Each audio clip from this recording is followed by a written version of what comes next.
not want Hillary Clinton to be president of the United States. Right. So then you're a big part of the campaign at that point, moving on to the fall and the Access Hollywood tape drops. Yeah. What went through your mind when Access Hollywood drops? Oh, listen, I think we were all stunned and worried and concerned.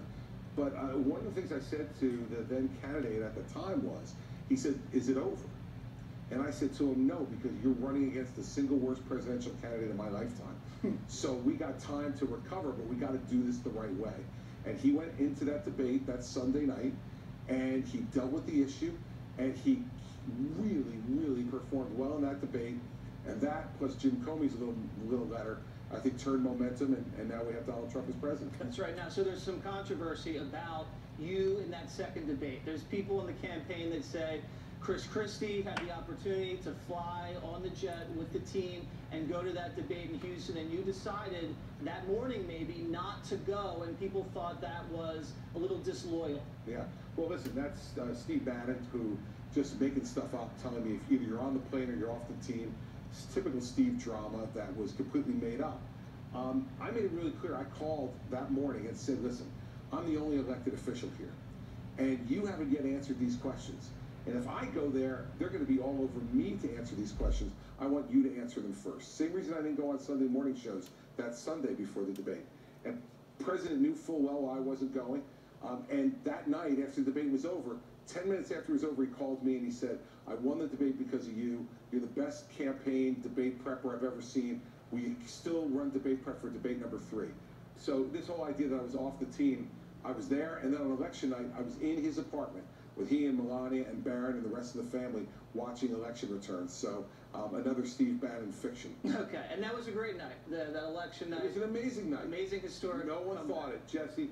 No one thought it was going to happen when the exit polls came in at 5:30, showing Hillary Clinton was going to win 350 electoral votes. Believe me, down the street at Trump Tower, there was a lot of consternation. But it made it only better when those returns came in and it went our way. And he was one very happy man that night.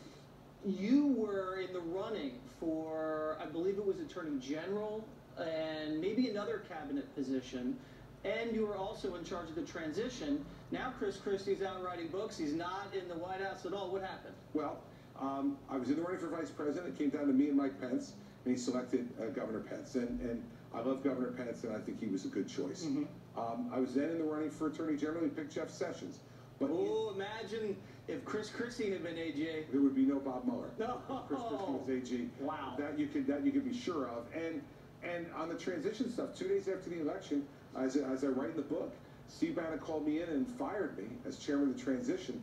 And when I knew it wasn't his doing, and I said to him, "Whose decision was this?" I thought perhaps it was the president-elect's, and I wanted to talk to him directly. And he finally said to me, "No," as he referred to him. He said it was the kid, referring to Jared Kushner. And he said, "It's the kid. He's been taking an axe to your head ever since I got here with the boss. Ancient bitterness." And so, you know, this goes back to, as I detail in the book, the time in 2004 when I prosecuted Jared's father. Yeah, I'd be pretty mad too. Well, you know, I'm sure you would be at the time, but then 12 years later, Jesse, once you knew that your father had committed those crimes, that your father had pled guilty, not been found guilty, admitted to the crimes, what else was I supposed to do as a prosecutor?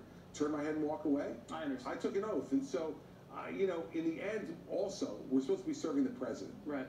And by throwing me out and throwing the entire 6 months of transition work out, the president's still attempting to recover from that with a lot of empty desks and a lot of people who got picked for jobs like Mike Flynn and Tom Price and others who had no business being there and served the president poorly. Well, that would have been a lot of fun having you as AG, telling people to sit down and shut up in the press corps. That would have been something. You know what happened to Jesse. That's right. All right, Governor, thank you very much. Thanks for having me on.